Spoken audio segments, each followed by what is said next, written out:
আসসালামু আলাইকুম এভরিওয়ান। আজ আমি নতুন একটি রেসিপি নিয়ে আপনাদের মাঝে উপস্থিত হয়েছি। আজ তৈরি করে দেখাবো বনরুটির রেসিপি।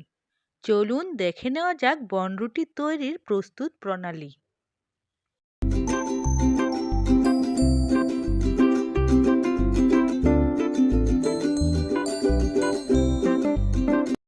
বনরুটি তৈরির জন্য প্রথমেই নিয়েছি ময়দা 1 কাপ পরিমাণ।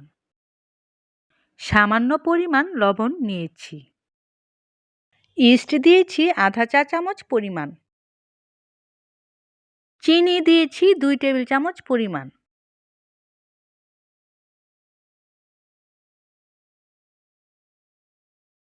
তেল 1 চা চামচ পরিমাণ। এ পর্যায়ে শুকনো উপকরণগুলো ভালো করে মিশিয়ে নিতে হবে। হালকা গরম দুধ দিয়ে দিতে হবে আধা কাপ পরিমাণ। আবারও ভালো করে মিশিয়ে নিতে হবে। ডো তৈরি হয়ে গেলে তার উপরে তেল দিয়ে দিতে হবে। ঢাকনা দিয়ে ঢেকে 1 ঘন্টার জন্য রেস্টে রেখে দিতে হবে।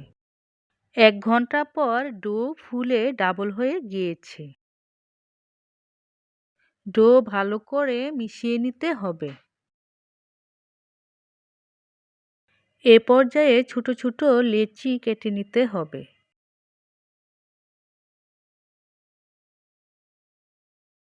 মোল্ডের মধ্যে তেল ব্রাশ করে নিতে হবে। এ পর্যায়ে রুটি তৈরি করে নিতে হবে। কিভাবে তৈরি করে নিয়েছি তা দেখে দেখে করে নিতে হবে। রুটি তৈরি করে নিয়েছি।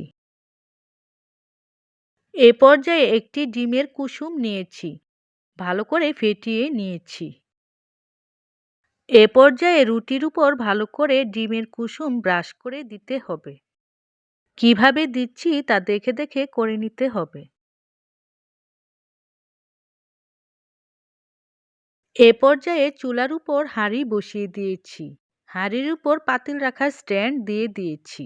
এ পর্যায়ে রুটির মোল্ডটি বসিয়ে দিয়েছি। এ পর্যায়ে ঢাকনা দিয়ে ঢেকে দিয়েছি 30 মিনিটের জন্য। ঢাকনার ছিদ্রটি বন্ধ করে নিতে হবে। চুলার আঁচ লো হিটে রাখতে হবে। 30 মিনিট পর রুটি তৈরি হয়ে গিয়েছে। এ পর্যায়ে রুটির উপর বাটার ব্রাশ করে দিতে হবে। তৈরি হয়ে গেল মজাদার বনরুটি। এবার পরিবেশনের পালা।